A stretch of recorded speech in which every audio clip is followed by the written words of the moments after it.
The thoughts and opinions shared in this podcast are just that. It's up to the listener to decide what is true and what is not true. This podcast talks about domestic violence and death. It contains adult themes and coarse language. If you need help or you are affected by such issues, you can contact your nearest help centre, such as Lifeline on 131114 or DV Connect on 1800 811 811. Discretion is advised.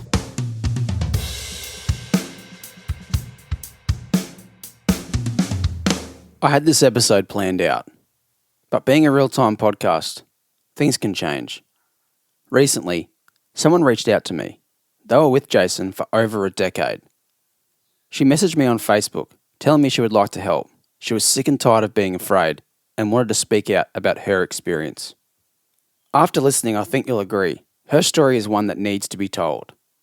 She knew Kiera and became friends with her through the local school. Our conversation does jump around a bit, but stay with us.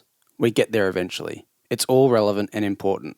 I know I've warned you at the start of the show, but be aware, this episode is someone telling their story of extreme domestic violence. It mentions sexual, emotional, and physical abuse. It also contains references to suicide, drug use, and has plenty of swearing. Listen at your own discretion. I'm Jamie Pultz, and this is Beenham Valley Road, Episode 9. Watch the world burn.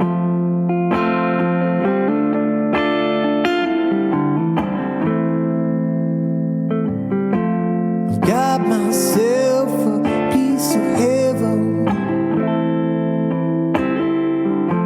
I'm gonna take you to the river.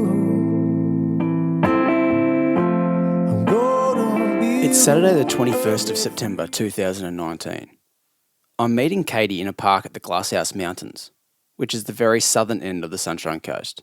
It's about 50 minutes drive from my place and a couple of hours drive for Katie. She was coming up for another reason and offered to meet me here. I'm thankful she did, because what she told me certainly provided some context around Kiera and Jason's relationship. I parked my car in the car park. Katie and her husband arrived shortly after. Katie is short and slim. Her hair was long and brown with red ends. She's wearing a black Akubra hat and black sunglasses. She has a few bracelets and a stud on her nose. Her husband was also there. He seems like a genuine sort of bloke. Down-to-earth guy. You will hear me beep out Jason's real name, and on a couple of occasions, I'll be beeping out Kira's ex-husband's name as well. Oh, and I didn't get the memo that it was everybody with a motor vehicle drive past this park today, so there'll be a few noises from trucks, cars, bikes. The first 30 seconds or so of this recording was pretty rubbish, due to some technical glitches. So I'll summarise the first part for you. Katie introduced herself, and then went on to say that she spent 13 years in a domestic violence relationship with Jason. She met Kiera at the local school, and we'll pick up from here. With the younger ones and stuff, we'd go and have like a mums group at the primary school, just to let the next lot that are getting ready for prep accustomed to the school and things like that, because it's like a little, it was. Being a small country town, the whole community was like a large family. Where did you live? Like, she lived on Beenham Valley Road. Kiera lived on Beenham Valley Road, and I was living with him and his mum and his younger brother at Sunshine Road, Wolver. It's number 73 Sunshine Road. Sunshine Road. Okay. Is that far from Kiera's house? Not really. You got Sunshine Road was on one hill, Beenham Valley was on the next. Yeah. Pretty much. No, not really. Where did you guys meet? On the Gold Coast. I used to babysit 6 kids from Thursday night to Sunday night. And the eldest was a little bit of a terror. He used to go and smoke bongs and shit like that. And he and his younger brother one day down at the park, and he brought his brother Bobby home one day. And I was sitting there in my school uniform doing, I think it was a biology assessment. And I used to smoke cigarettes back then and all the rest of it. And I had a packet sitting on the table. I had all the younger ones asleep.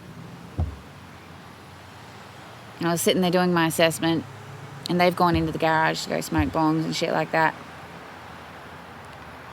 And then the second eldest come out.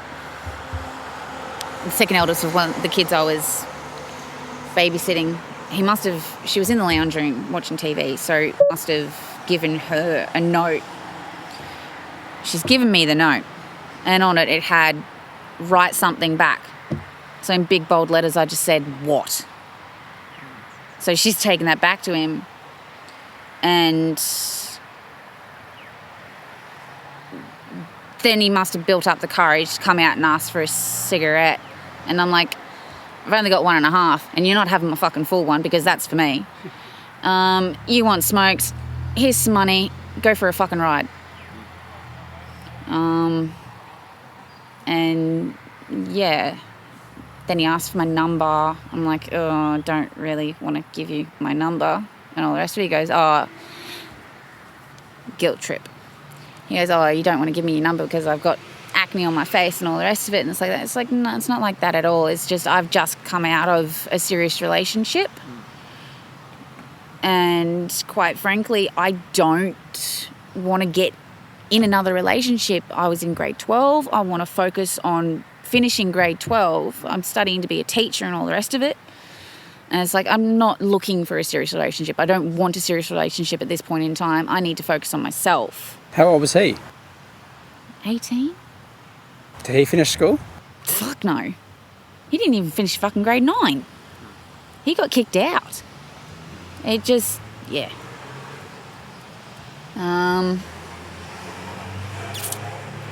Yeah, he was 18 at the time. I was 16. Yeah. I reluctantly gave him my number, and it just escalated from there, sort of thing. He wouldn't take no for an answer. Kept asking me out. I said, no, fuck no. And he just wouldn't take fucking no for an answer. But back then I had a friend, and she was persistent as well. So it was a lot of, typical fucking stupid high school, primary school bullshit, back and forth between, there's you and then the boy that likes you, and your friend is relaying messages between you and all the rest of it. It's like, fucking hell, just why can you not take the hint that I don't fucking want a relationship? Then it all I sort of gave in. It's like, oh, seems keen and all the rest of it, so why not just give him a go and all the rest of it. And it was turbulent from then on. Literally, it was straight up turbulent. He just control freak. I used to go... So he was violent from that point? Within 2 weeks, he was smacking me around in my own house. I was on the fucking toilet. He's barged through the door and slapped me while I was sitting there. Accused me of something. I can't fucking even remember what the fuck it was. He accused me of something, and I'm like, fucking hell no. Not like that. I'm not that type of person. And your parents were there, or your family was there? My dad was a single parent, so it was me, my dad, and my 2 younger brothers. And it was perfect like that. It worked like that. Now, my dad worked. He'd come home. Each week he'd give me the funds to, pay the rent, electricity, and phone, and food. And, at the end of one school day, that's what I'd do. And then, he come along and all hell broke loose, pretty much. It's just, yeah. So you've obviously listened to the podcast. Is how they met accurate, like what I've been told? Most probably, yeah. Because I first met Kiera through the school, and then I think her husband couldn't really do much more work because he had an injury. He had a back injury or something like that. So Kiera got a job at the farm, the chicken and turkey farm, which was run by Richard and Anita Glover back then. And, Were you guys all friends, like the four of yous, or? I didn't speak to him much. He was very kept to himself, sort of. Kira's husband? Yeah, he was very keep to himself sort of thing. And, yeah. They probably would have met at the chicken and turkey farm. And that's probably where shit sort of all started to come to a head. And that would have been around March of 2013. Okay. Where the shit sort of hit the fan a bit more, because... Did she tell you that she was going to shack up with him or hook up with him or feeling for him or anything? No. They seemed to have, like, we become closer, Kiera and I, on her days off or whatnot, because being that far out of town, you know, you can only go shopping every once a week or once a fortnight. Yeah. So I was never allowed to go shopping by myself. I didn't have my learners or anything like that. He was a control freak. Yeah. You were not allowed to live your own life. You had to revolve around him. Anything and everything was at his whim and woe. If he didn't get his way, oh my God, he chucked a fucking 2-year-old tantrum and beat the living shit out of you if you didn't get what he wanted. So I used to have to go shopping with his mum. And if we were ever taking too long, I'd literally get a phone call like every half hour or a message, what the fuck's taking you so long? And yeah, just the shit I used to get called, it's fucking bullshit. But, you know, Kiera and I started getting closer, and she was really the only person I was allowed to have as a friend then. So I didn't think much of it. And then one night we were at their place and he was sitting between us. And he was rubbing her feet, and they were laughing about something. And it's like, you know that gut feeling you get when... Yeah, they're in the bag. You know that gut feeling you get when you think something's just not right, something's just... Yeah. You get that feeling. You just fucking know something's not right. That's the feeling I got, and I'm like, you two have a fucking secret between you, and I know exactly what it is, because it's not the first time he's done it. It's not the first time. I said it to my husband the other day. I said, how do you not paint a monster like a monster? Yeah. It's a bit difficult because you don't want to, you know, give the listeners a biased opinion and things like that. But it's a bit difficult to not paint a monster like a monster when that is exactly what it is. He is the epitome of a sociopathic, psychopathic narcissist. He is a manipulator. He is a user. He is an abuser. He will do anything to get his fucking way. He has his family wrapped around his little finger. They think the sun shines out of his fucking ass. And it's, no. I'm far from fucking perfect. I defended myself quite a few times. Yes, I will admit I stabbed the prick because I feared for my life. I tried to take my life for the first 2 years before I had my eldest, and then I had something to fight for, so I fought back. And it was that way ever since, until he decided to jump ship. Mind you, I tried leaving six or so times. So when you found that secret between them, what happened after that? Like, how did that... A massive argument escalated between myself and him. I just wanted to get home. I just wanted to take the kids home. Eventually that happened. We get back home and he just keeps at me and barraging me and all the rest of it.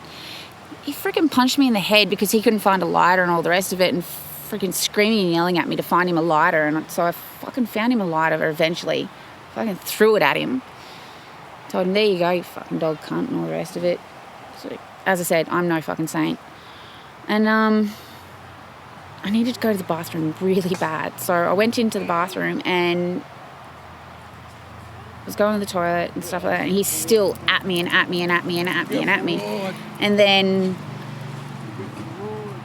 then he was blocking me from getting out of the door.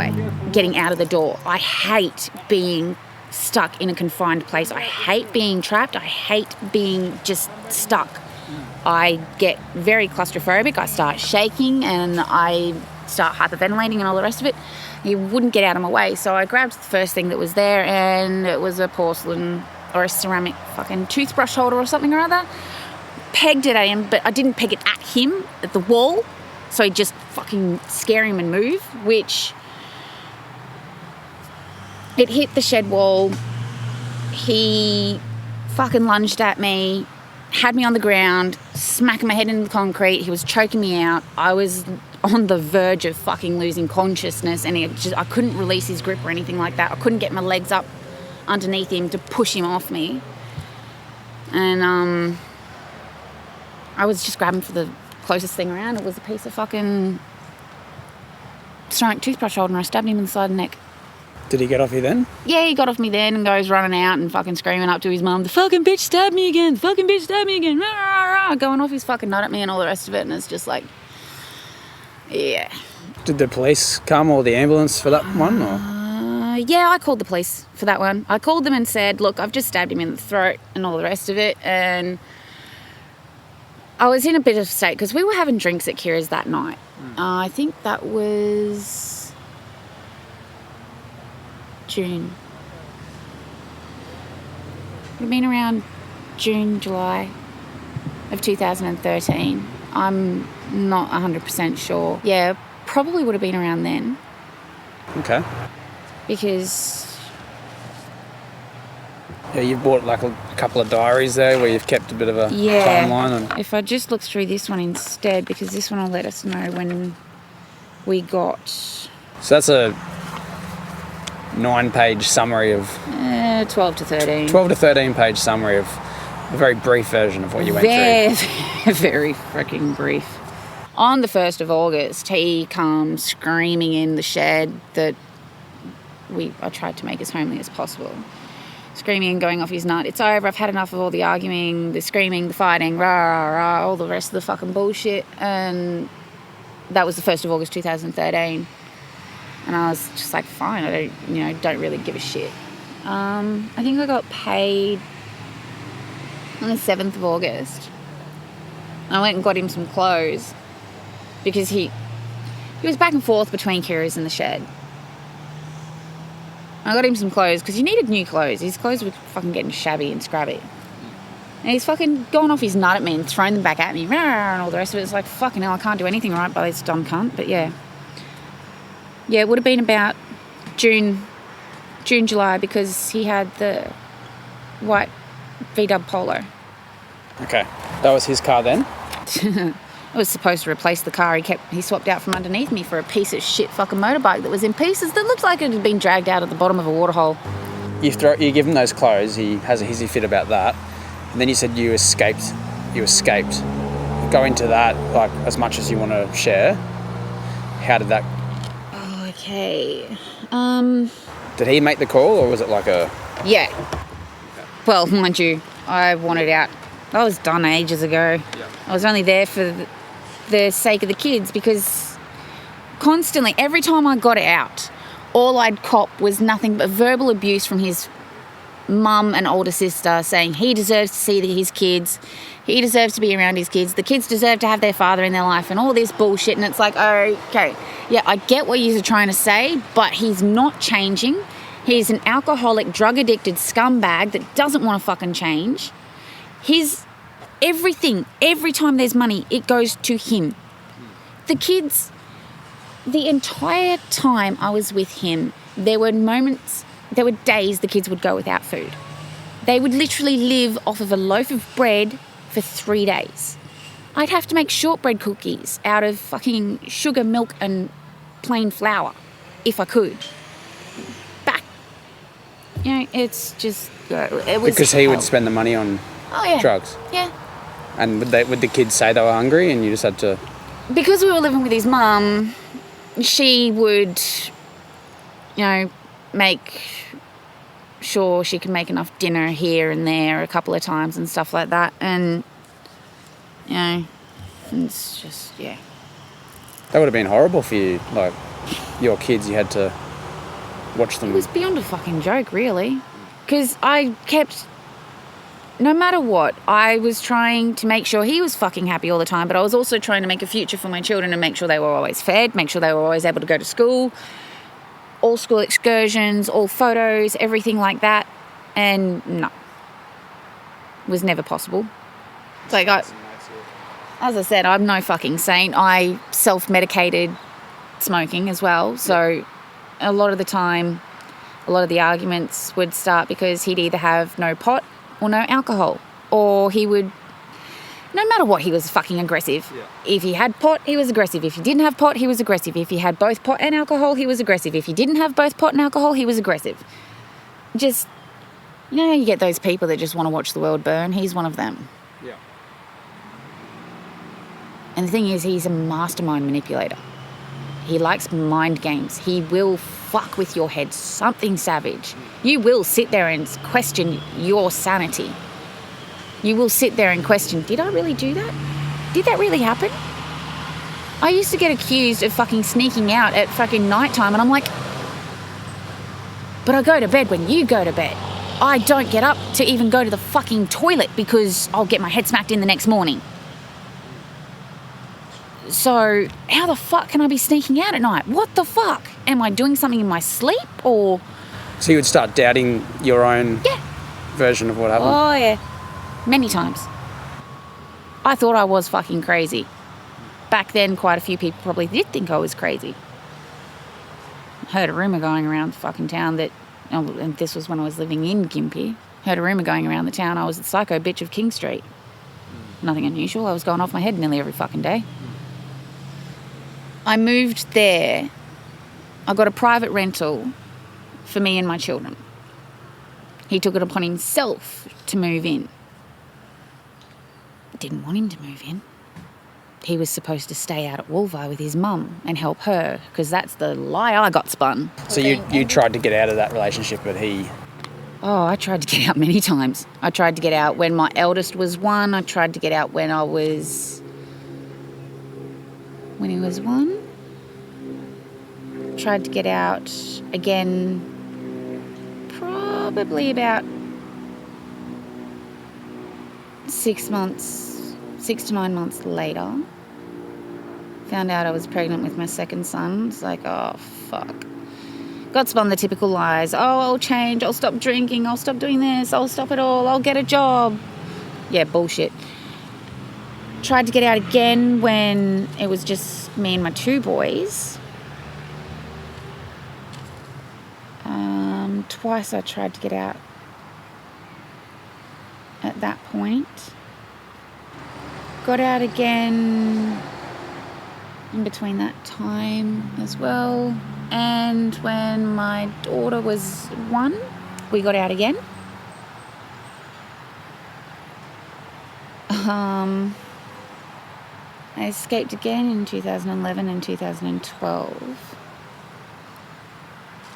See, the timelines will be extremely turbulent because everything was full on.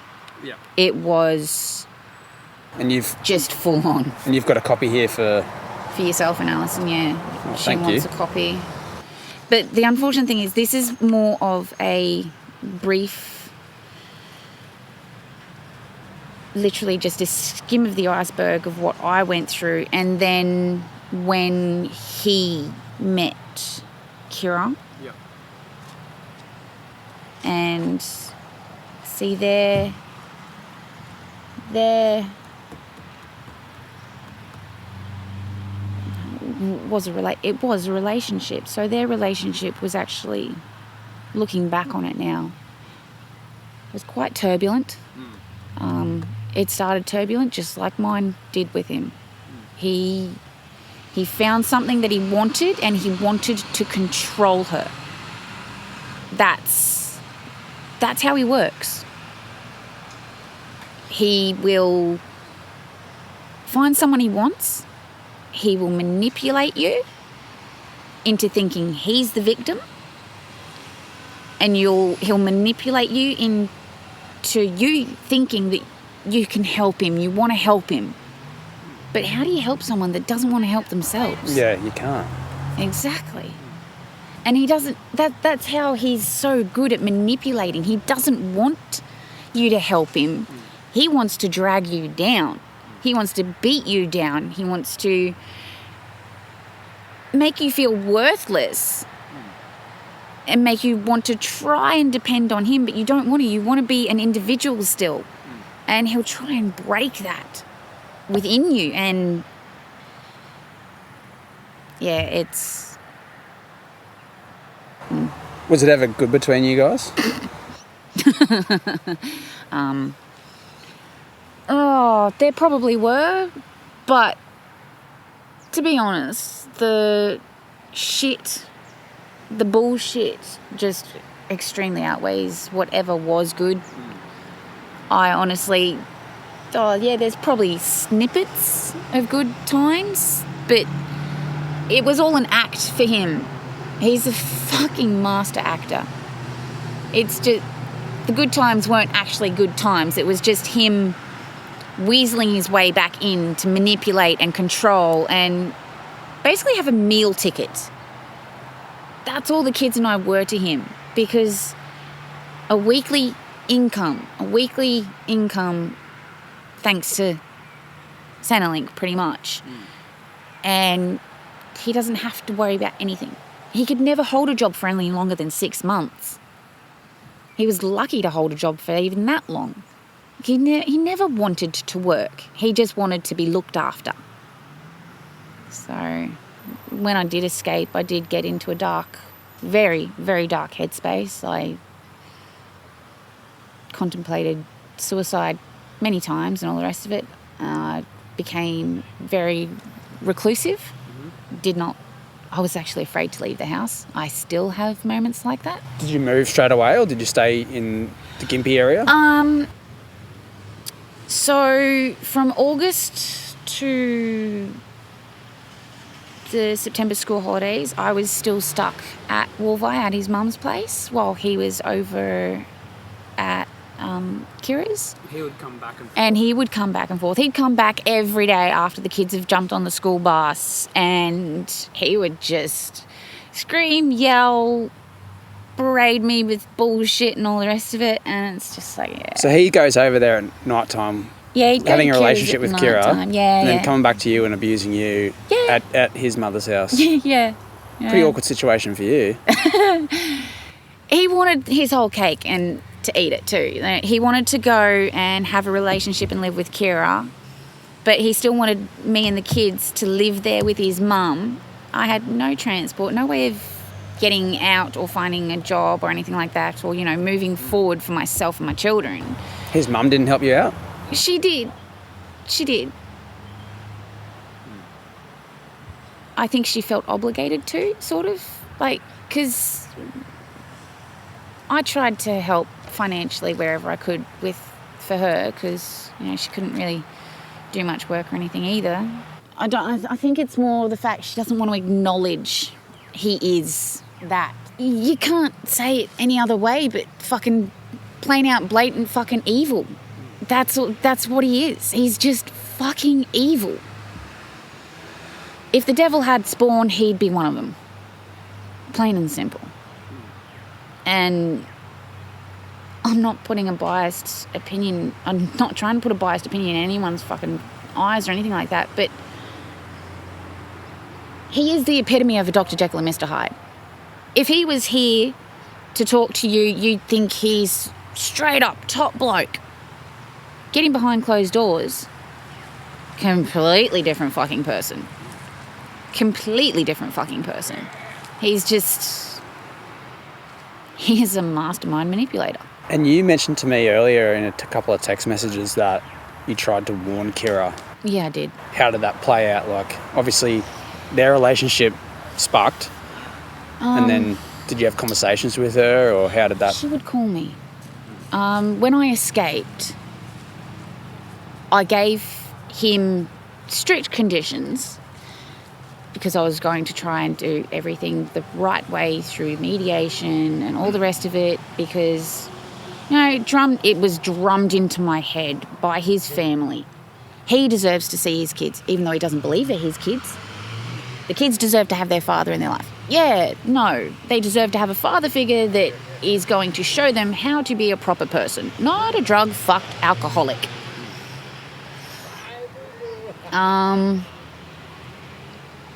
So I was still trying to make sure I did the right thing and all the rest of it. So he was told he could call between 6 and 7:30 every night, speak to the kids, all the rest of it. A couple of times Kiera would grab the phone off him and just want to talk. So I would talk to her, ask her how she is. And she said she was fine and all the rest of it. And it's like, is he... I straight out fucking asked her one day. I remember it was a Tuesday evening because I was getting fish and chips from the local fish and chip shop for the kids for dinner. And I said to her, is he hitting you? She must have went and hid in the bathroom because I couldn't hear him, couldn't hear anybody else. And she goes, yes. I said, for fuck's sake, do something about it. Get a DVO on him or kick him out, get him away. She goes, but I love him. He didn't mean it and this and that. It's like, no. He tried all that shit with me. You don't understand. I tried telling her before I escaped, you cannot change him. Before I escaped, I said to her, you're not going to be able to change him. She goes, I will. He's different with me. I'm like, it's not. No, darling, he's not different with you. And she just... I think he manipulated her to think she was in love with him. Because I sit back now and I think, I was never fucking actually in love with him. I just fucking felt sorry for him. He's not capable of love. A person like that is not capable of love. He doesn't know what love is. He's just...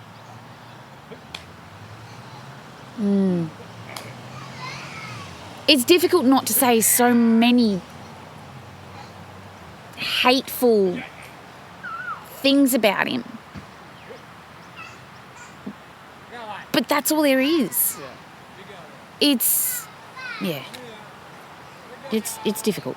Do you know that phone call that happened where she admitted to him hitting her? Do you know roughly the timeline, like when that might have been? Would have been in this time, around here, early January. It would have been in January that I asked her. January 2014. January of 2014. It would have been when I asked her, because in this phone call here of January 14, when he called, I asked him straight out and he fucking denied it. And I know full well he's a fucking lying piece of shit. Okay, so from the 1st of August 2013 to the 22nd of September 2013 was in between that time period. Kiera had her husband removed from the house via a DV order because she said to me he had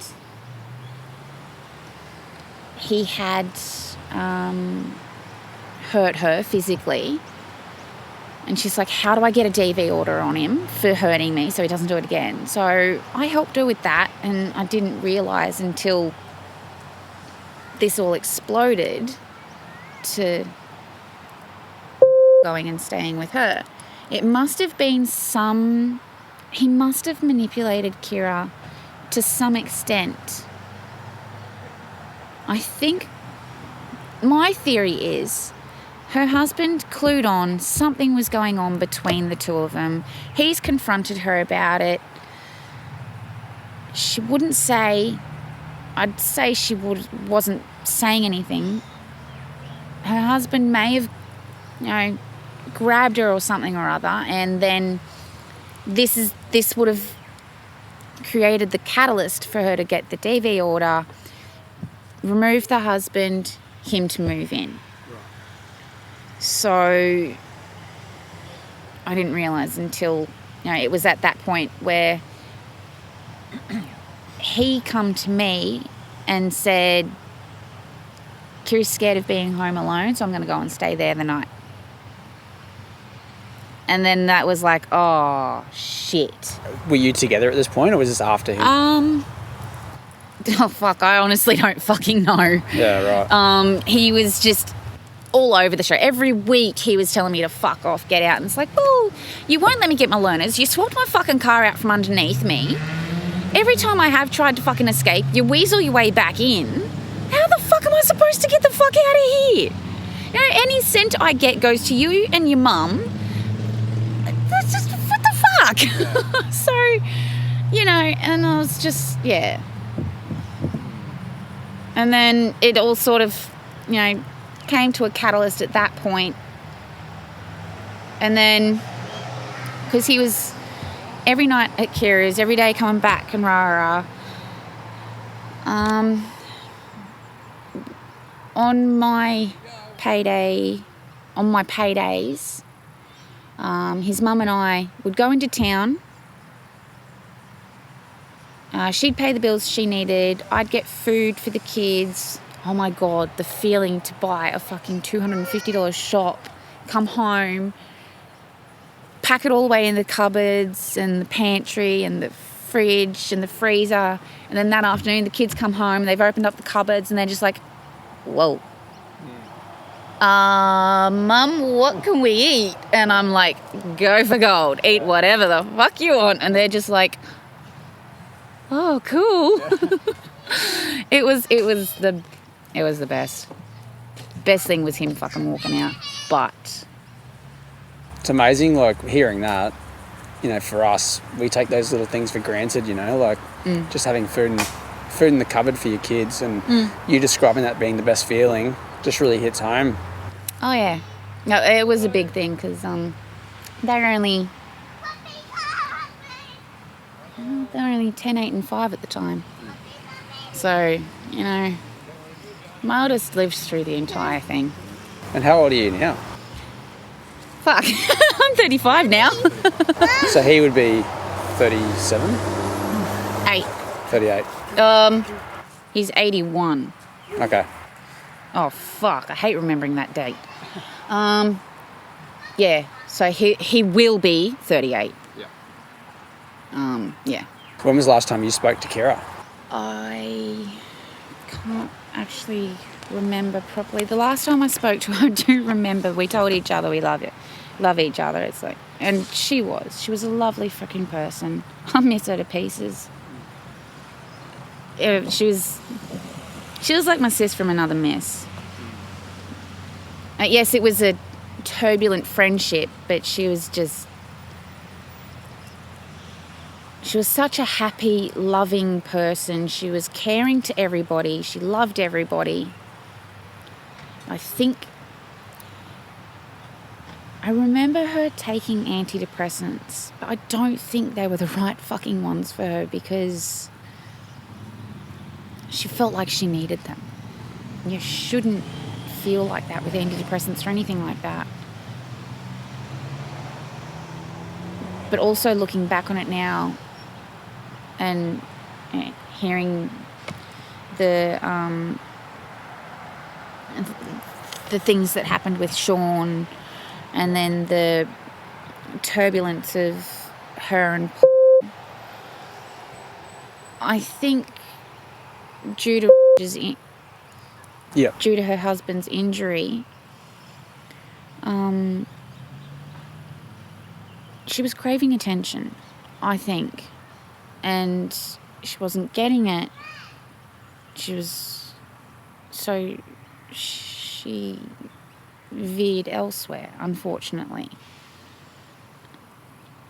And it's heartbreaking. She's such a beautiful person. Was the last time you saw or spoke to Kiera the same time the last time you spoke to her? Yeah, I think so. Do you recall a conversation with told me of an incident where he had been drunk and had taken his medication and went off at Kira's neighbours, banging on their front door, and then he had also physically hit and hurt Kira, and the police had been called. Cannot remember where that comes in. It'd probably be around the end of February. That probably comes in. So it was a few months before she passed, I guess, that you spoke to her. Yeah, because I was going downhill very quick with the constant phone calls and things like that. At one point, I had approximately 23, maybe more. February 13th. 1, 2, 3, 4, 5, 6, 7, 8, 9, 10, 11, 12, 13, 14, 15, 16, 17, 18, 65 missed phone calls. On February 13th? On February 13th of 2014. And it was at that point where I just thought, this has got to fucking stop. I'm losing sleep. I'm losing appetite. I'm not... And at this point, it's already been months since you've escaped, quote unquote, from... Yeah. And he's still calling you like this? Oh, yeah. Are you still at Jane's house at this point? No, I escaped. The kids and I escaped September holidays. The first weekend of the September holidays in 2013. Do you want to go into that, or...? So, the kids and I, after he walked out, the kids and I were still stuck there at the property on Sunshine Road. So I made an escape plan. Was not going to be his little fucking meal ticket anymore. You know, I was not going to be there so he could use Kiera and use me. And, you know, try and pitch us against each other and shit like that. Was not going to let that fucking happen. So I made an escape plan. First thing I did was I went for my learners, because I literally turned around to myself and said, you know what, he does not fucking control me. I am my own person. I am not a fucking possession. He does not control me. I can move on with my life. So the first thing I did was I went for my learners, passed straight away. Jane and I, his mum and I would go each week into town and through the papers, and on Facebook I would look up cheap cars in the area, right, so I could escape. Yeah, I know I was only on my learners. That's not the first time I've done it. I actually back in 2011 I actually fully packed one of my four-wheel drives that I had. I had no diesel, fuel light was on the whole way, had no license, no rego, no number plates, and I drove all the way from Woolvie to Harvey Bay through roadworks with police officers. I was escaping. I had to do what I had to do. He was accusing me of sneaking out at night and going and sleeping with his brother and one of his friends, his younger brother, Nakota. He was about 16, 17 at the time. And I think Nakota said that to me. Yeah, anybody and everybody, any male on the scene, he would accuse me of sleeping with. When we first got together, he actually accused me of sleeping with his brother Bobby, because he found an old diary of Bobby's, I think, that had shit written in it about me apparently, or some shit, like something Bobby had written, like, I can't wait to go and see Katie, not so much more Katie, rah rah, some shit like that. And I'm just like, I don't fucking know about any of this. Why are you fucking taking it out on me? Yeah. And quite frankly, you shouldn't be taking it out on your brother either, because, you know, it's something private. You shouldn't be fucking snooping through his shit. And, so yeah, he accused me of doing shit with Bobby. Any one of his mum's boyfriends, and she had quite a few, he would accuse me of doing shit with as well, because whenever we didn't have money for whatever he wanted, alcohol, pot, whatever, smokes, he would cause an argument between him and myself because he didn't want to go and ask his mum or his mum's boyfriends or anything like that. He'd make me go and do it. So I'd go and ask. I'd get him the money. And then he'd accuse me of fucking doing shit for them to get the money. It's like, fuck no! Okay, so I've been mentally, emotionally, and physically beaten down to a fucking pulp to feel like I'm nothing but a worthless piece of shit, try and do anything, everything I can to make you happy, and you're still doing this to me. So, You couldn't win. no matter what I fucking did, I couldn't fucking win. Even if I know I tried to take my own life many times. Even if I fucking took my own life, it'd be my fault too. But yeah. You're obviously in a much better place now, though. I'm happy, which is a good thing. I am in a much better place, moving on with my life. The kids are moving on with their lives. Yes, the trauma is still there, no matter fucking what. I suffer extreme PTSD, social anxiety, extreme depression, and agoraphobia mildly. But I am physically, mentally, and emotionally exhausted and tired every single fucking day, because it is a battle within myself every single fucking day to tell myself, just get the fuck up and keep going. Why? Well, I've got to prove to my children that you can turn your life around. Yes, we went through hell, but look at what we've got now. You know, there's that much food in the house all the time. They're just constantly like, but I don't want to eat that. But I don't want to eat that. Mum, what is there to eat? The cupboard's full. Yeah, I know, but it's not what I want. Are you kidding me? So you found a cheap car. No, I didn't actually get to find a cheap car. No. I swallowed my pride something fucking fierce and got back in contact with some old friends. In August of 2013. I messaged one of my really good friends, one of my really good childhood friends, and asked her, I said, long story short, I need to get the fuck out of where I am. Can you help me? She's like, I'm all the way over in England at the moment. I'm like, oh no. And then I found an old message from him. Katie is pointing to her now husband, who is standing in the playground as their child plays. He's actually my high school sweetheart. My stepmom actually made me break up with him because she felt I was too much. I was too much. I was too boisterous. I was too loud. I was too energetic. I was just too much. That's just me. I was just me.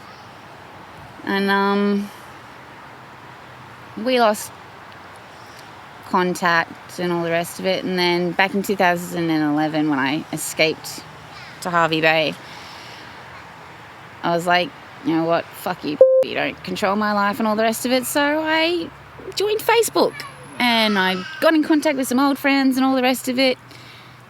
And I contacted my now husband, and we sent each other a couple of messages. He asked me how it was and all the rest of it. Said just escaped all this and all the rest of it. And he's like, oh, wow. Then weaseled his way back in and took over everything as he does. And he got on my Facebook and he messaged my husband and said, he messaged him and told him to fuck off. I never saw that message. I never knew he actually did that. I thought my now husband just thought, oh, okay, well, we always thought, I thought he had the shits with me. He thought I had the shits with him. Never the case. It was never the fucking case. So in August of 2013, I messaged him back because I found that message in my Facebook messages. And I'm like, I didn't write that. I didn't tell you to fuck off and all the rest of it. So I messaged him and said, oh, fucking lovely. Long story short, I need to get the fuck out of where I am. I never sent that message to you, and all the rest of it goes. And this was like late at night. He was, the job he was working then was night shift, so he was awake. And he's messaged me back and he goes, oh my God, it's been that long, and all the rest of it. And he goes, yeah, sort of figured it wasn't from you. So I just sort of left it. And it's like, okay. And I seriously swallowed my pride and just poured it all out there and said, look, I need to escape where I am, going through all this bullshit right now and all the rest of it. What I'm doing, my plan is I'll let the kids finish the school term off, so it doesn't look like I'm planning anything really. Looks like he's getting his way. And I'm hoping to get out by the holidays and all the rest of it. Just going for me learners. Can't exactly find a car and all the rest of it. But yeah, so, and from that message on, we were contacting everybody. Not everybody, we were contacting each other daily. Because I couldn't sleep. I was fucking terrified. We were living in a shed, which he destroyed the door.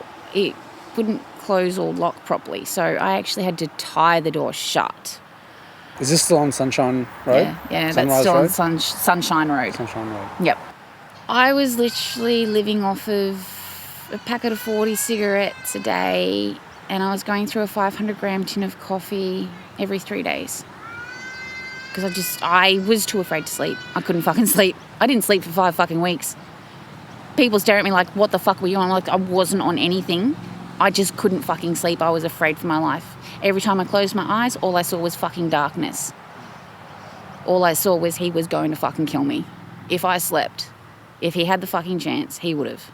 Bid my time. Kids went to school. I was cleaning up the shed, trying to get it as clean as possible, trying to minimise mine and the kids' shit as much as possible, so that all we had was just the clothes on our back, handful of toys for them, and just the necessities, really. Just the necessities. And then we'd made a plan. He'd come that weekend around lunchtime. Mum actually helped me with her dual cab ute. She helped me get to the meeting point because he went and bought a car the night before. After a 12-hour shift, he drove 600 k's to go and pick up a car, take it back home, have a couple of hours sleep, drive to a meeting point at Gympie, and get me and the kids out. So, Mum actually helped with that? She helped me. I packed the ute. I was actually getting messages from the day we were leaving, asking if he could have the kids that weekend. I turned around and said no, because you've already had them every weekend, at which he did. The kids went to him and Kiera the bus driver knew us all. So every Friday afternoon, my kids would take the bus to Kiera's place instead of being dropped at Sunshine Road. And that went on for about 5 weeks, 5 weekends. And so it didn't look or seem suspicious or anything like that. I just said, no, you're not having them this weekend. You've had them every weekend since. This is my weekend, please. Because, yeah. And that's when we escaped. And the kids and I haven't looked back since, really. So Paul and Kira's relationship really started off quite turbulent. And quite honestly, I think that's how all of his relationships would start off. He'd weasel his way in, get a hold of you, that's it. He'd beat you down. Had he ever threatened to kill you? Many times. All the fucking time. Threatened to kill me, threatened to kill my family. At the start of the relationship, because I was living at home with my dad and my 2 brothers, He was actually living with his sister and her family and his little brother Bobby. She was moving. And she told him, you can't move with me. He's like, that's fine. I'll just sleep in my car. Guilt trip. Massive fucking guilt trip. No, you can't do that. You can't do that. And said, no, I'll just live out of my car. At that stage, he had a fucking piece of shit bomb red Corolla. And I said, no, you can't do that. You can stay at my place as long as you find your own place. No. Would not even fucking try to find his own place. I'd come home and him and his mates are all sitting in my fucking lounge room. Because I was still going to school. I was still in fucking high school at that stage. I was trying to finish grade 12. And then apparently he had mates fucking follow me to school, watch me at school and all the rest of it. And apparently they'd come back and tell him that I was doing shit in the fucking toilets and stuff like that with my male friends. It's like, fuck no. And what would your brothers think of this? Do they see any of it? Oh yeah, my brothers have witnessed quite a bit of it. And they were only young at the time. And they tried to stand up to him a couple of times, but they were only small at the time, so... Whereas now if they saw him... they'd probably get done for premeditated murder. Whoops. I sort of tried to hide it quite a bit from Dad. He really wasn't... He did not approve of one fucking bit. He did not like him one bit. He didn't want him in the house, nothing. But I was naive, young and naive. So he didn't know what was going on, really? Not really, no. I think he may have had a bit of an inkling, but yeah, no, he didn't really know what was going on. So there's a few things that, just to finish up here, there's a few questions that I had. Yep. So before we press record, you mentioned that a few things that Tamika and stuff have said on the podcast, like the sugar pill. Yeah. What do you make of, so far, what I've been told and presented on the podcast? Like, what do you think is the truth and what do you think is not? Because while I was listening to it, I wrote down a couple of notes myself. I remember you saying he come with baggage into the relationship with Kiera. No, he did not come with baggage. He is baggage. He is baggage. So in relation to the sugar pill, that's a load of bullshit. There is no fucking way. There's no way in fucking hell Tamika would have been able to spin that shit to her brother. He is the biggest fucking drug addict I know of. It's bullshit. Full-blown bullshit. And then to hear the two sides, the two neighbours, and they reckon there was no gathering. My theory is he's fucked up severely. He's panicked. He's called his mum. She's told him to leave. So he has. And then they've gone back together the next morning and found Kiera in the state she was in. And Evelyn said, yeah. Evelyn said that it looks like about 8 o'clock in the morning, it looks like a man and a woman got out of the car and walked up to the stairs, stayed for a time and then left. Yeah. You heard Damo say that he heard a phone call saying, I fucked up. Yeah. He is. Every time he fucked up, he ran to his mother. So what do you think happened to Kiera? I believe he fucking killed her. I fucking know it in my bones. He fucking killed her. And this is what I was afraid of. That's why I sit there and it hurts. I tried fucking warning her so much. You can't fucking change him. And she tried, and I fucking warned her. You can't change him. For 13 fucking years, I tried changing that piece of shit, tried helping that piece of shit. He didn't want to change. He wouldn't change for his kids. He didn't believe they were his fucking kids anyway, so he has no fucking rights. Just because he's a biological fucking parent does not give him the fucking entitlement of the children. He can fuck off. He's nothing but a fucking drug-fucked piece of shit. He would have manipulated her to the point... And the thing is, Kira's a strong girl. She's strong. Mentally, emotionally, physically. She's strong. And he would have tried so much to beat her down. But as Alison said, she was on the phone and said, look, we can get back together and all the rest of it. I think she realised what I told her. I think she realised. She said, He's nothing but a fucking joke. So that phone call that he, The argument. Damo, heard Yeah. Kiera say, "I don't love you anymore." Yeah. Do you think that has sparked? I think The argument? I think she realised that she didn't love him. He had manipulated her. He played her for a fucking fool. And that's what he does. He ropes you in, tells you what you think you want to hear. No. Okay. So he took over Kira's house. Yeah. And that's pretty much what Evelyn's stated as well, which is true. He would have. He just walks in like he owns everything. And a lot of her husband's stuff, he just helped himself to as well. He would have. That's just the type of person he is. Yeah. What's yours is his and what's his is his as well. The dog would have most probably been Rudy. I do recall Kirra being on antidepressants, and I don't think they were the ones she should have been on.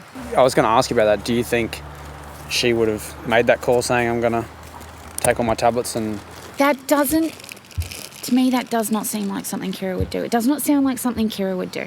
The alibi that you have been given by them is what his dad called me up and told me as well. So that's how you found out, isn't it? Yeah, his dad called me and told me. And when was that? Saturday the 19th of July at 11:59. 19th of July. So it was 2014 at 11:59. I was actually out the back hanging out the washing. And I didn't believe it at first. I was in fucking absolute shock. what was the version that he gave you? What you've been told by Tamika. Like that she overdosed? But what I recall him telling me, but mind you, I wrote this about two weeks to a month after, because I was just in that much of a state. I was in tears nearly every fucking day, and the kids were asking me if they'd done something wrong. It's like, no, you haven't done anything wrong. So he told me what he was told by about the events that had happened on Wednesday night, 16th of July 2014, to Thursday afternoon, 17th of July 2014. His dad told me that Paul's younger brother and Paul's younger sister were present at Kira's property, and they were all having drinks and a party. Left the house, went down to the shed for something. I cannot recall. Vaguely, I can recall, I think he did say something about their niece being there. So what his dad is telling me is that left the house, went down to the shed for something. While was at the shed, Tamika had come down to the shed where was and had said to Paul, I'm going to bash your girlfriend because she threw something at me.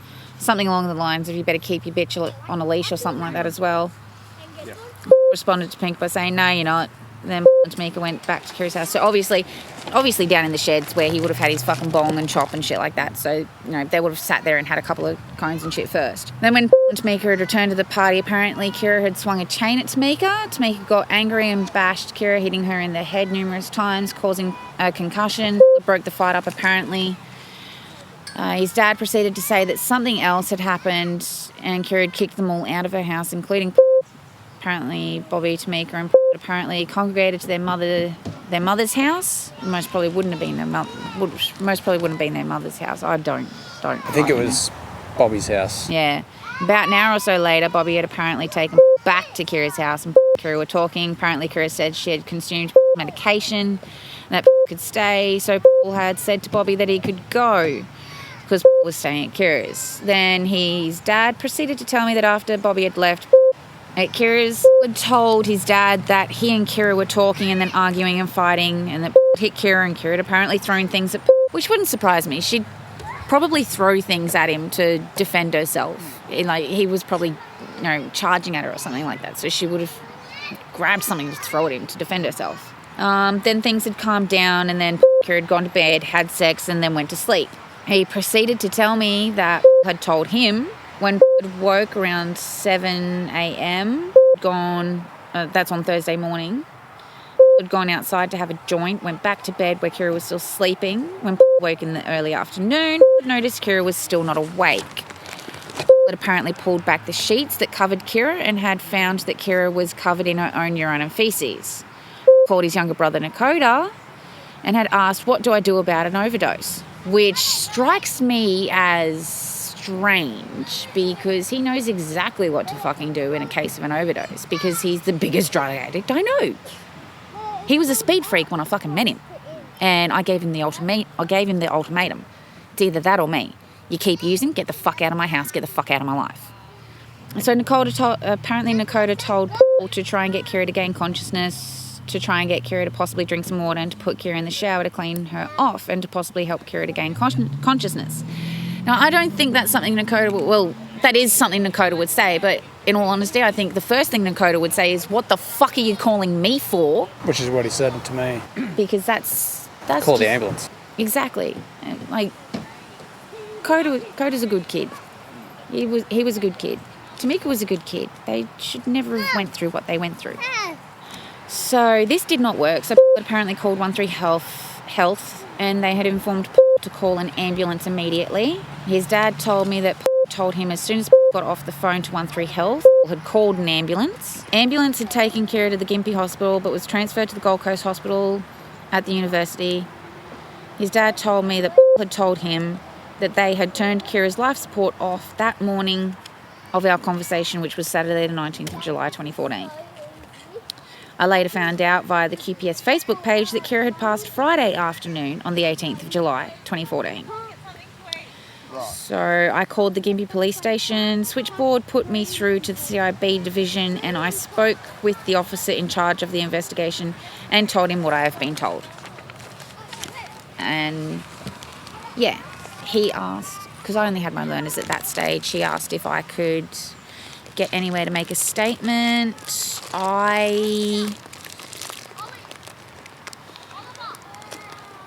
said no, I couldn't, but because I could only do it between the hours of school because my kids were going to the school.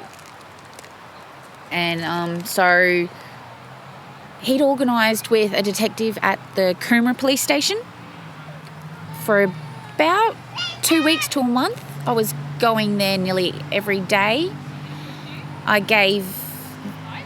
She was a female that I spoke to. I can't remember her name for the life of me. But I gave her all that information that I was given from his dad.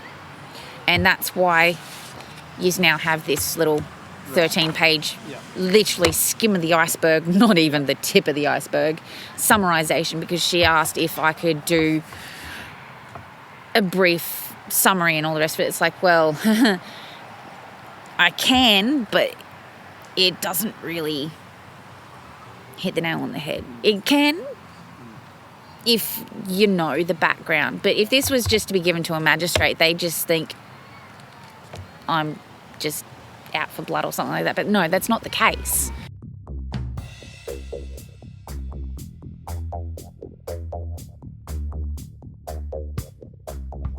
It's fucking plain and simple. I know the evidence is circumstantial and all the rest of it, but it's as plain as fucking day right there in front of you in black and fucking white. Fuck this fucking grey area. He fucking did it. The evidence is there.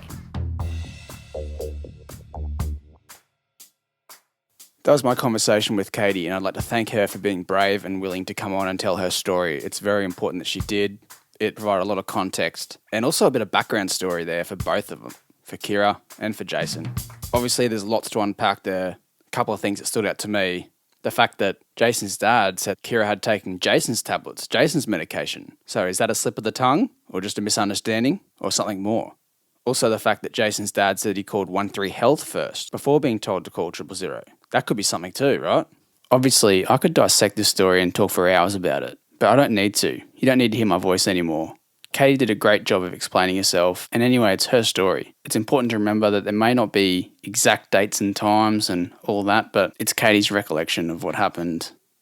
And on the subject of domestic violence, it's disgraceful how this sort of behaviour exists in our society. Personally, I'm ashamed that it does. We shouldn't allow it. What's wrong with us? Letting this go on under our noses? The sad truth is, we probably all know someone who has been or is in a domestic violence relationship. There are many forms of abuse. These abusers, they're cowards, and it's up to us, the public, the people, to put a stop to it. If this episode has raised any issues for you, please seek help. Thanks for listening, guys. Until next time, see ya. Got myself a piece of heaven. Beenham Valley Road is a 610 media production. This episode was written, recorded and produced by myself, Jamie Poltz. It was mixed and mastered by Johnny Powell. Our theme song, Piece of Heaven, is by Pete Allen Music. You can find him on all social medias and download his music wherever you listen.